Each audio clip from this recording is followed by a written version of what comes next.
All right, my friends, welcome back to Anti-War Radio.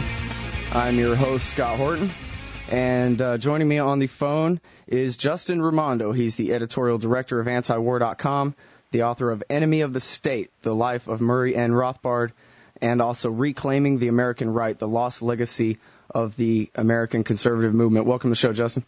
Great to be back. Good to have you here. And, I was just talking about the anniversary of the fall of the Iraq, of the Saddam Hussein statue and the fall of the Ba'ath regime in what was called Operation Iraqi Liberation, originally, I guess, and the acronym there, of course, being OIL. But I wonder about your opinion, just if we can start here, Justin, with the media a bit here. What does it mean when, in America, wars are named like products? Operation Desert Storm and Operation Liberate the Iraqi People. I mean, there are guys with this carved in their gravestones now. These slogans. Well, I mean, it's not so much products as it is movies. Yeah. I mean, like Americans, everything is entertainment. In a truly decadent society, everything is entertainment. I mean, look at Rome, for example. They have, the Roman arena, gladiators, stuff like that. So a war is reduced to a spectacle. Yeah, so they get us cheering for our football team, and then they just kind of transfer that over into military action.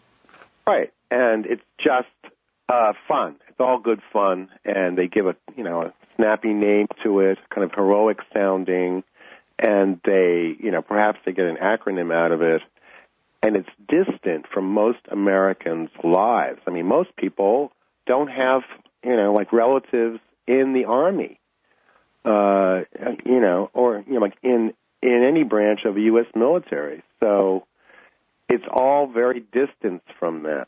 It's like American Idol. It's just like something to watch. Yeah. So it becomes very easy for them to create these narratives where, as you say, we don't know anybody involved in it to tell us that, nah, trust me, I'm in the Army and that's not right. Right. And it's all about fantasy. I mean, it's this fantasy that, people in the blogosphere, for example, on the right side of the blogosphere are saying, yes, the surge is working. Yes, we have to win. The Victory Caucus, so-called, is, saying, well, all the news coming out of there is just not right. Actually, we're winning, but it's, the liberal MSM that is really, obscuring our, view of, the reality to them. Well, is there something something, we're winning. You think there's something to that the media's narrative has switched to, oh, we all don't like George Bush now, so let's only report the bad news? May they have a point? No, I don't think they have a point. I think the news is actually worse. I mean, look what they're not reporting. For example, all of the casualties, like the Iraqi casualties that are being caused by the bombing. They don't talk about the bombing raids. And plus, when that Lancet study came out saying that 650,000 Iraqi civilians have been killed, it was generally thought to be an overstatement. But actually now we're finding out, but it wasn't, that it's pretty close to the truth. Yeah, in fact, the British government, I guess papers have revealed that the science advisors and so forth for Tony Blair told him, hey, this is good methodology here. We have no problem with it at all. Right. So, no, I think that actually it's probably still a lot worse than, we actually know. And plus, there's a big difference. And this gets into the whole, distancing tactic that they use. I mean, it's one thing to read about a war, and then it's another thing to actually see it and be in the middle of it and look at somebody whose brains are being splattered on the sidewalk rather than just reading about it. So I think that people miss the moral implications of all this. And, as a writer, I tried to get around this in writing a column which, your readers might, or rather your listeners might want to go back and look at. It's called Murder Incorporated that I wrote. And in it, I tried to use all video links because I think that video was really the future of the Internet. And, I was talking in the column about how our troops are over there and they are committing atrocities. I mean, they are slaughtering people at random, basically. And so I tried to, illustrate this by going to YouTube and typing in American atrocities. And if you do that, you come up with some pretty incredible and real footage of what is actually happening over there. And I think that, so I tried to sort of overcome this distancing effect by incorporating, video in my column. And, I hope to do more of that. But, it's really a big problem. We don't have a draft.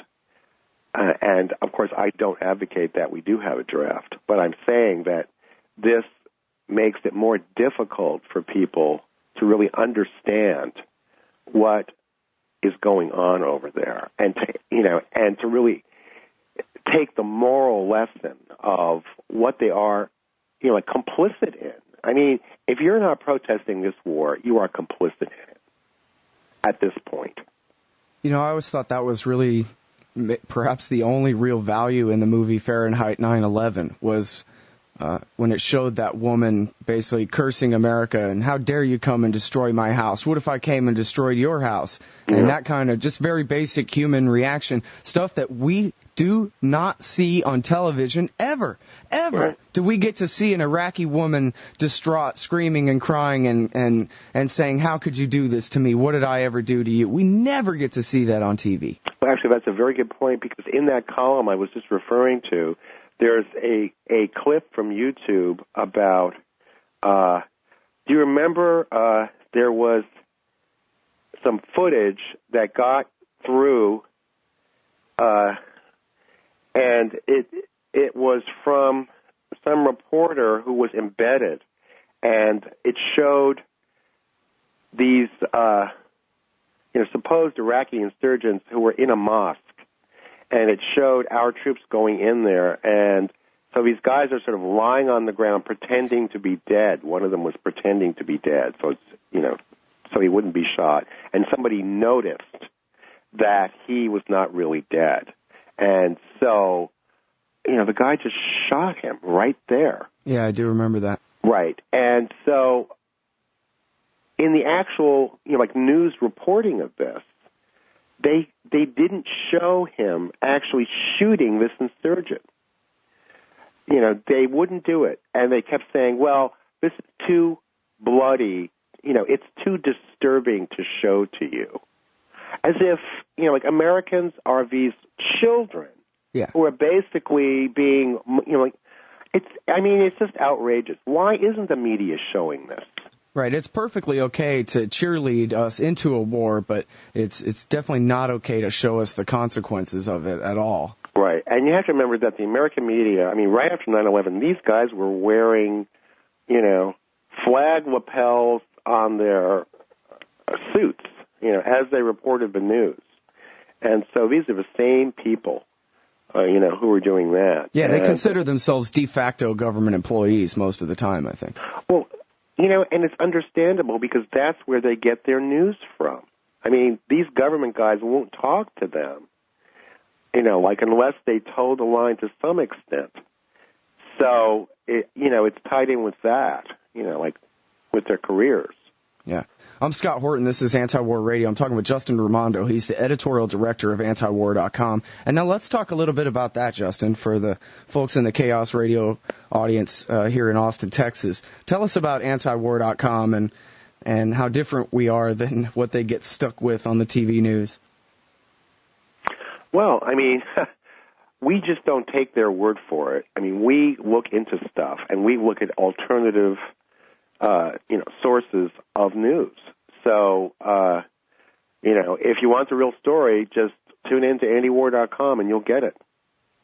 And we do. When I look down the list of columnists here, obviously the base of the makeup of antiwar.com's writers are libertarians. Yourself, David Henderson, Alan Bach, Doug Bandow, Ivan Elin, Charles Pena, but also paleoconservatives like Philip Giraldi, Pat Buchanan, Ron Paul. Well, Ron Paul's more of a libertarian.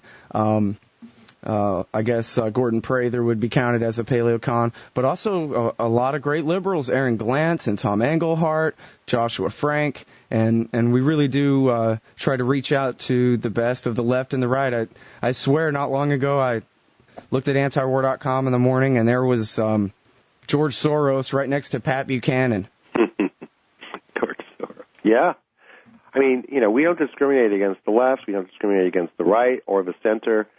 We are looking to forge a new consensus about American foreign policy, and that consensus ought to reflect the majority view, which is, if you look at a Pew poll that was held maybe a year ago, people were asked, well, which best suits your view of a proper American foreign policy? And one of the choices was minding our own business.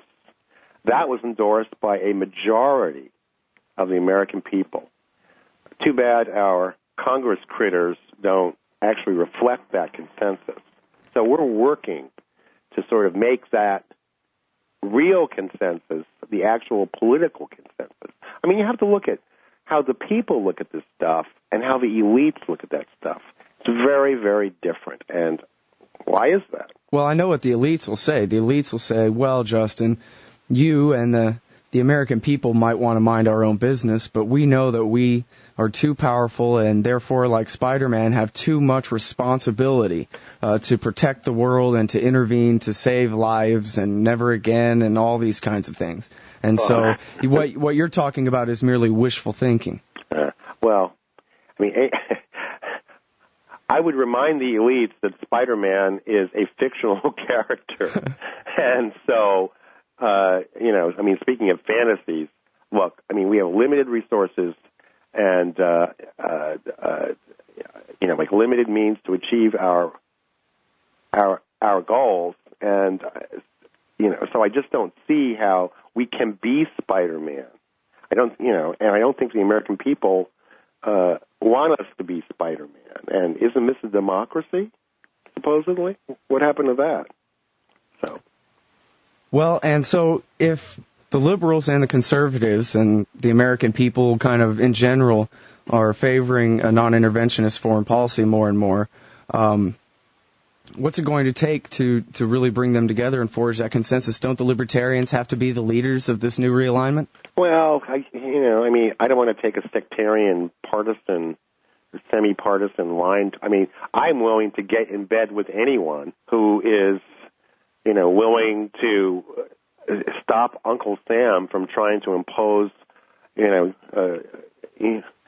what the neocons call, global hegemony over the entire world. What I'm really getting at is, don't the libertarians have to get their house in order to make the argument, to keep making the argument? I mean, the liberals and the conservatives who are opposed to interventionism, as I'm sure you'd agree, have their flaws, and yet they can't really turn to the libertarian movement to get it straight, because the libertarian movement is split. I don't know if it's in half or 60-40 or what, but there's a whole lot of people who are for all this aggressive warfare who call themselves libertarians.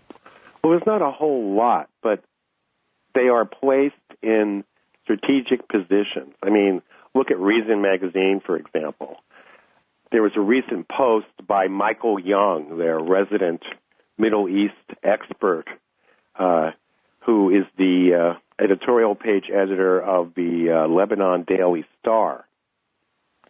And, I mean, his views are in a distinct minority. He wrote a post saying that, Nancy Pelosi perhaps ought to be prosecuted under the Logan Act for going to Syria. Oh, God. And what's the Logan Act for people who don't know, Justin? Well, it's just that, it's a law saying that, only the president can really, talk to foreign nations, and that, you can't go off, even if you're a Congress member, and make your own foreign policy. You can't start, negotiating with foreign powers. Right. Well, but that's the funny thing is it doesn't say congressman. It's everybody but congressman and the president. It's right. what the Logan Act says. Oh, I see. Okay, yeah. Well, whatever. So that's why she's not in violation of it, and Michael Young is an idiot.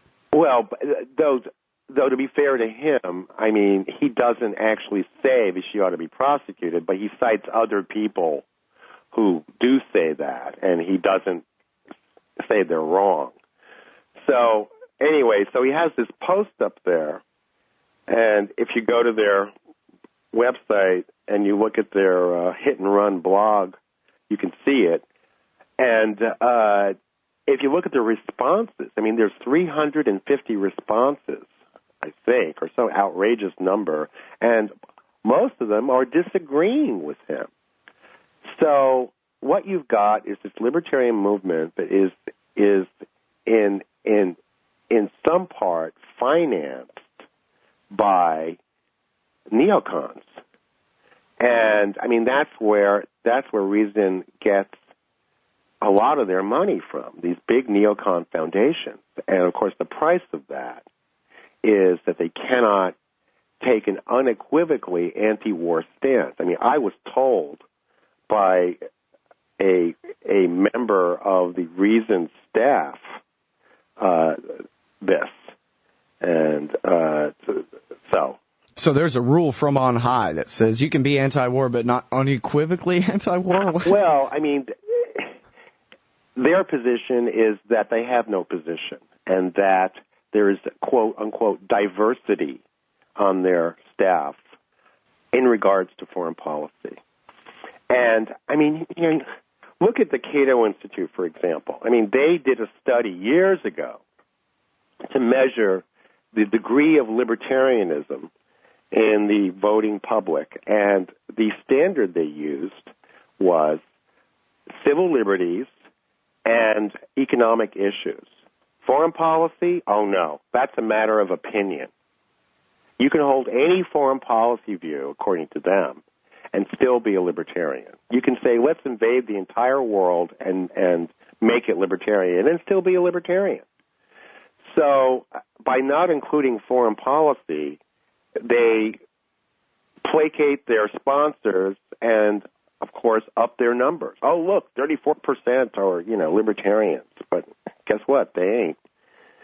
Yeah, it'd be better to have smaller numbers and stay honest with our definitions. Right. And, if you look at the discussion about libertarianism that is taking place now, Brian Doherty's book, Radicals for Capitalism, A Freewheeling History of the American Libertarian Movement. It's like a 700-page tome.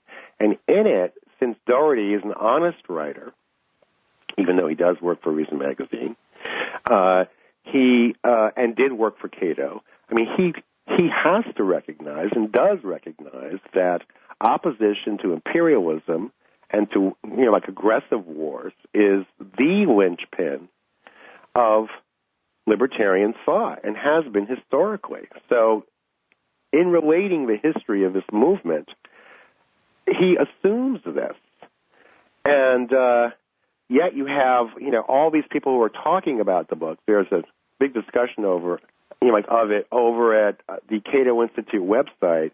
I mean, nobody talks about this. They just drop it, and it's an interesting thing. Well, that really was the linchpin, too, wasn't it? The split in the post-World War II right between the conservatives and the libertarians, where the libertarians were anti-war. I mean, you can't even talk about the history of libertarianism without referring to the Vietnam War. I mean, I was a young libertarian back in the 60s, and, I was a member of Young Americans for Freedom, the right-wing youth group, and our platform, of a libertarian faction was opposition to the draft, opposition to the war, opposition to drug laws, and, stuff like that. So, there was a split, and it was over Vietnam. I mean, the whole country was talking about Vietnam. The whole country was protesting the Vietnam War, and that is what pretty much precipitated the split. People talk about, Nixon's wage and price controls, is what forced libertarians out of the fusionist thing with the National Review crowd. But actually, it was Vietnam. It was Vietnam. So that's the history. You know, they can blanket out all they want, but that's the reality, and we all remember it, even if they don't choose to. So really, by definition, a libertarian is against aggressive warfare, and if someone is for aggressive warfare, then they are not a libertarian? Exactly. I mean, look, how can you be for aggressive warfare when the state is acting most like the state? I mean, you're slaughtering thousands, if not tens of thousands of fellow human beings. If that is not a violation of the non-aggression axiom, which is that you ought not to initiate force against anyone, then it doesn't exist. All right, so speaking of initiating force, we have a president whose poll numbers are consistently in the low 30s and has already lost 2 wars. Is it really possible, Justin, that he could start another one? Oh, sure. I mean, this has been the plan all along. I mean, you know, you don't think that they were going to stop with Iraq and Afghanistan, do you? This was the plan. We're going to liberate, and they said it. They said it openly. We're going to transform the Middle East. We've got to implant democracy, drain the swamp, quote unquote, as they put it, and you know, we're going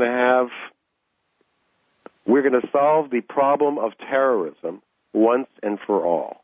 And the only way to do that, they said, is by transforming an entire region.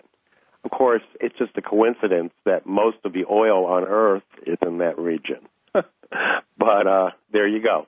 Yeah. Well, and Greg Palast, I think, in his book, Our Madhouse, makes a pretty good case that the policy since the 20s has been to keep that Iraqi oil off the market, that the last thing they want to do is have this state, you know, be able to rebuild themselves on their oil money and be this strong Arab state and be able to compete with the Saudis for dominance in OPEC. They want to keep Iraq under the thumb of the Saudis. Yeah. I mean, that sounds pretty credible to me, though I haven't read his book. Yeah, I think you might like Our Madhouse. I know Greg Palast can be kind of frustrating, but there's some really good reporting in there too. And I think, you know, he speaks. It's funny to read a whole book about Iraq that doesn't have the word Israel in it anywhere, but he talks a lot about about James Baker's role and how the Baker guys wanted basically a coup d'etat and to keep the Baathists in charge. And the neocons got their full-scale invasion, but then there's been this internecine fight inside the administration over what to do with the oil. The neocons wanted to privatize it, sell it all off, and drop the price of oil down to $10 or something and destroy the Saudis. Whereas, of course, the guys in Houston said, oh, no, you don't. The Saudis are our friends, and they're staying on top, and we're going to keep this oil off the market. And so this has been the big split and fighting over what's to be done with the oil, or at least it was for a time. It makes for interesting reading, I'll tell you. Yeah, well, I mean, it's basically 2 strategies over how to subjugate the Middle East. And there's the Likud argument, which is that you can't trust Arabs, you have to eliminate them and turn them into something else. And then there's the Baker, realist point of view, which is, well, we have to make the best of it. There are limits to American power, so we have to use our allies in the region, i.e. the Saudis, to basically control what's going on there. And of course, the Saudis, I mean, that's a very brittle regime. So, to sort of count on them is like counting on the Shah of Iran. And, of course, we all know how that turned out. Yeah, well, and, I saw recently in the news there's been talks going on between the Iranians and the Saudis, and for that matter, between the Saudis and the Sunnis and the Syrians, and the Saudis and the Israelis. So I'm thinking if America leaves, maybe the war won't get worse. Right. I mean, seems like these people have the will to work these problems out on their own. They'll have to. And I mean, that's the thing.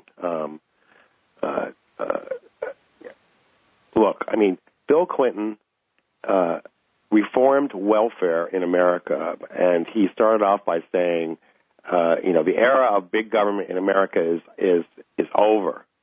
And so people who were on welfare had to sort of either make it or break it, sink or swim.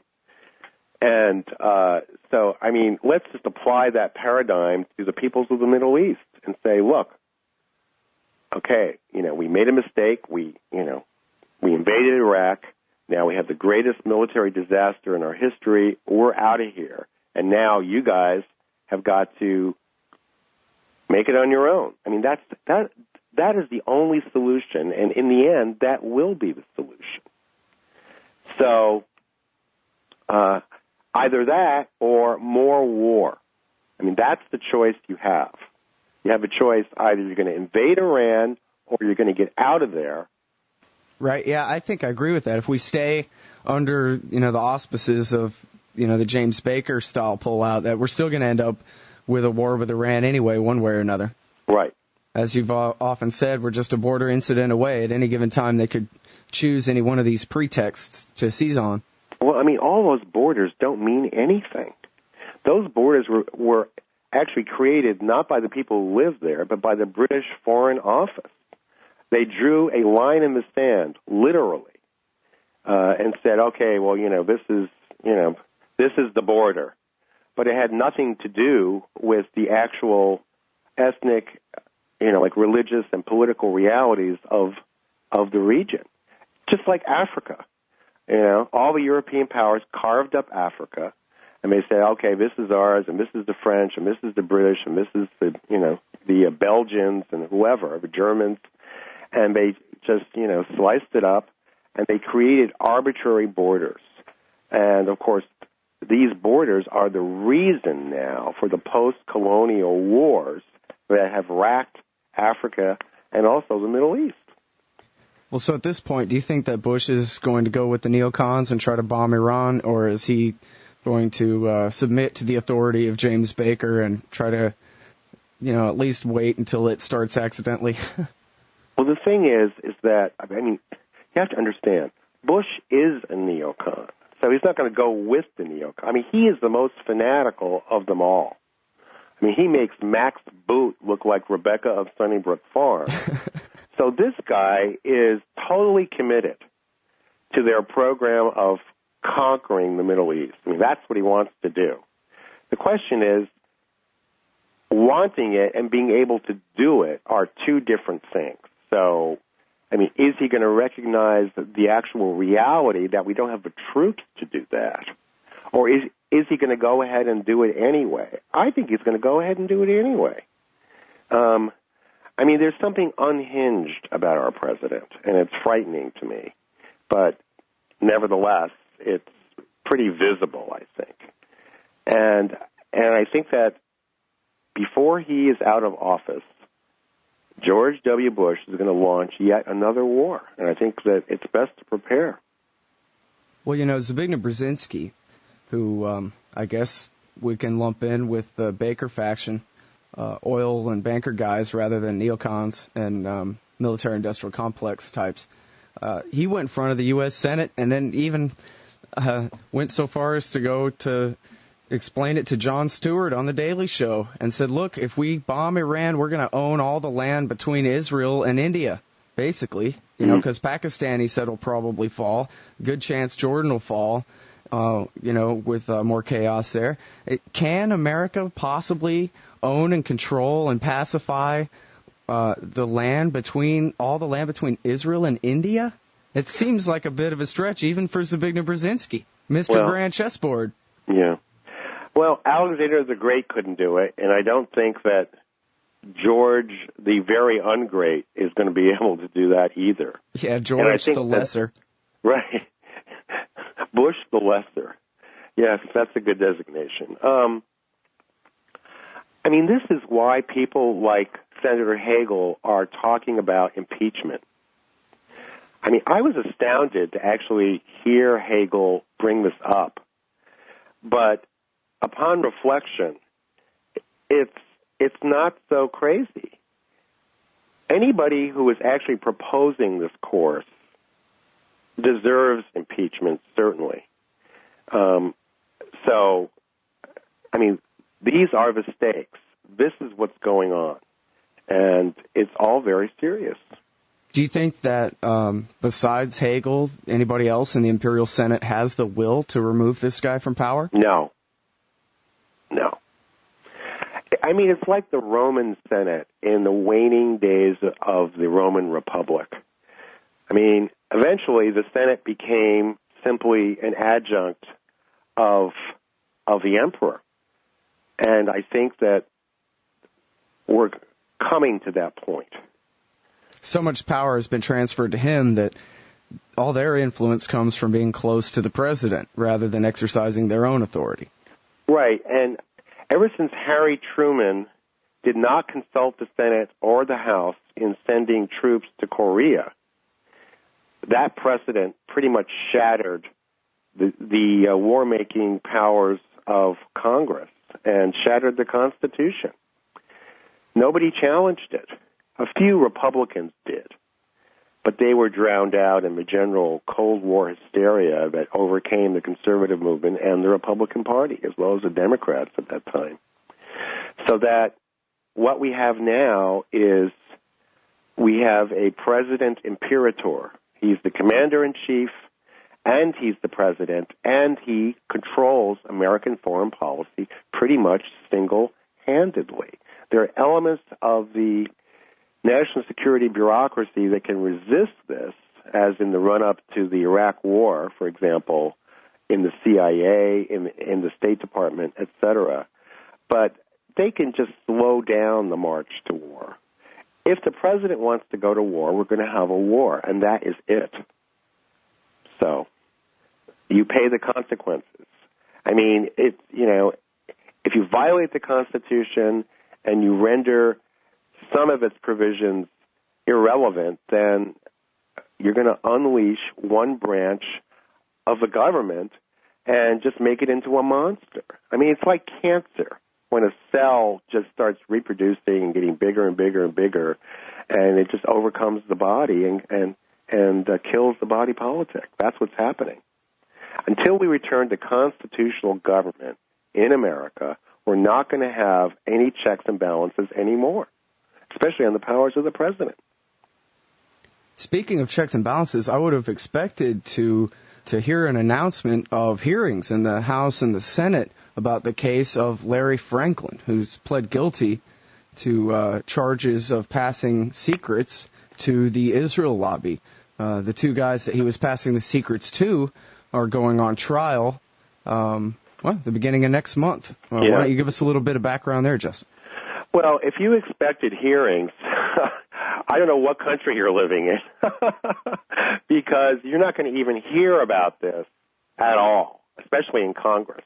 I mean, this is a case where, and it's very interesting since we're talking about the prospect of war with Iran, but this case involved two top employees of the America-Israel Political Affairs Committee, AIPAC, which is the biggest pro-Israel lobby in the country and very powerful, second only to AARP.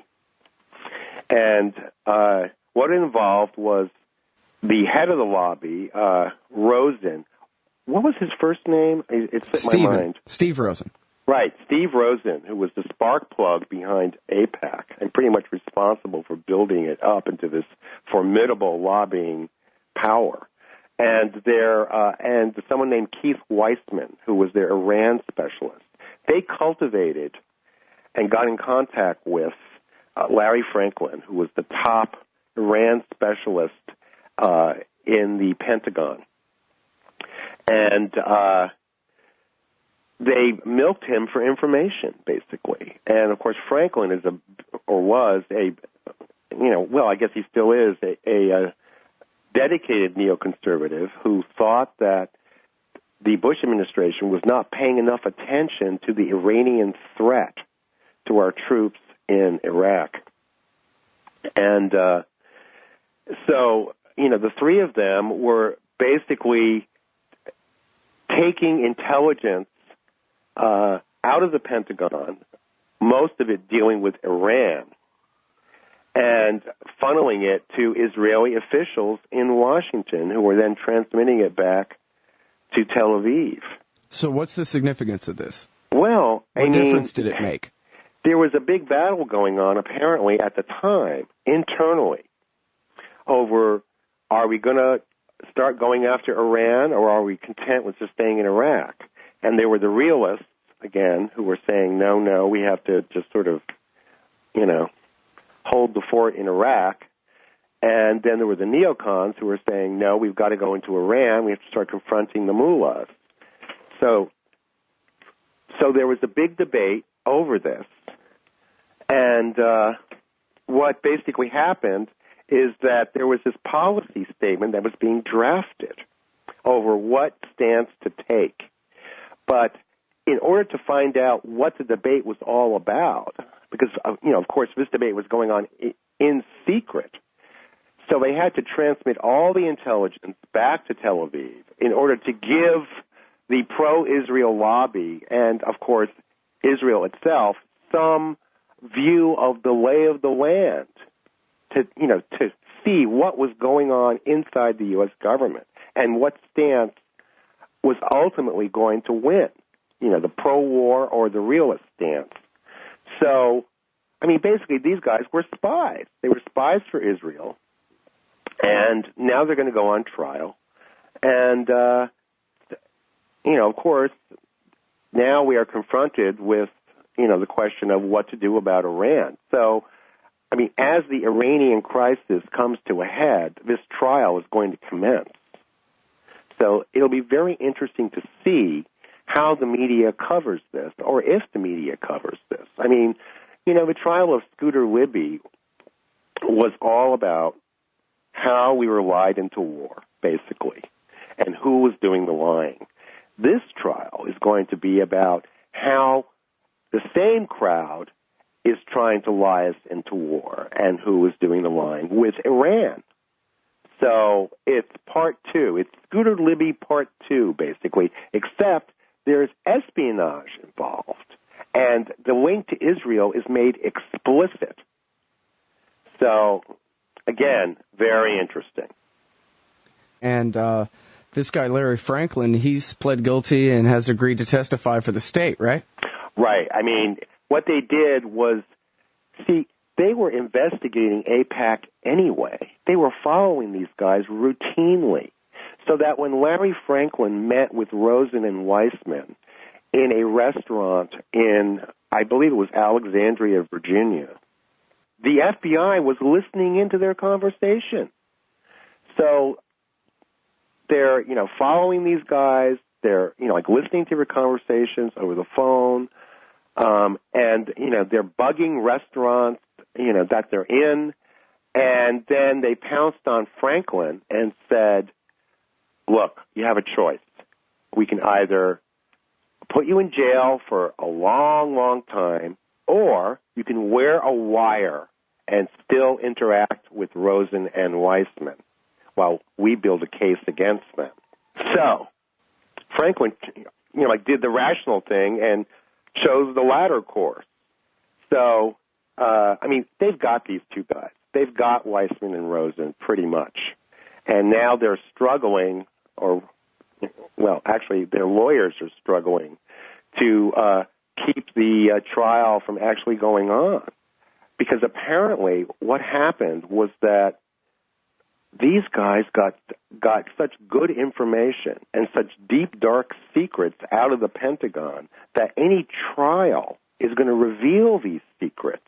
So the government is moving to have some of the testimony done in secret. And, of course, there are objections from the defense, and all these so-called civil liberties groups are screaming, oh, this is terrible, blah, blah, blah. And it's very interesting because Weissman and Rosen's defenders in the media, and there are a lot of them, are saying, well, this is what goes on in Washington all the time. People exchange information, and if you criminalize what they did, then no journalism can ever take place ever again. Of course, this is funny because journalists do not hand over classified information to foreign agents, or do they? Am I missing something here? Yeah, well, or maybe they publish it on the front page of the Post or something, but they don't just directly hand it over. Right. Yeah, and again, these guys, Rosen and Weissman, are not journalists, and this has nothing to do with First Amendment issues. Right. And now, I guess, as you say, this is going to be a real test for the mass media, and it's all the very same people who all led the cheers for the Iraq War, none of whom have been fired. There's probably even less accountability in media than there is in government these days in terms of how wrong you're allowed to get it and still be the number one talking head. And it's these guys who I guess we're going to have to rely on to tell us the story here. Well, it'll be very interesting to see how many people actually cover this trial. You know, all these anti-war left-wing bloggers were actually in the courthouse covering the trial of Scooter Libby. Right. So we'll see how many of these guys are going to be over in Alexandria, Virginia, in the courthouse covering the trial of Rosen and Weissman. Yep. I would bet zero. It'll be interesting to see. Well, that's what antiwar.com is for. Well, we know for sure that you'll be covering it. Well, I'll be covering it, though not. So actually, it would be a good idea to actually sit there and sit in the courthouse and try and get press credentials. Maybe I'll do that. Hey, there you go. You just need a couch to crash on in Alexandria, I guess. There you go. All Write right, me everybody. and offer me one. He's Justin Raimondo, editorial director of antiwar.com. Thanks for your time, Justin. Anytime.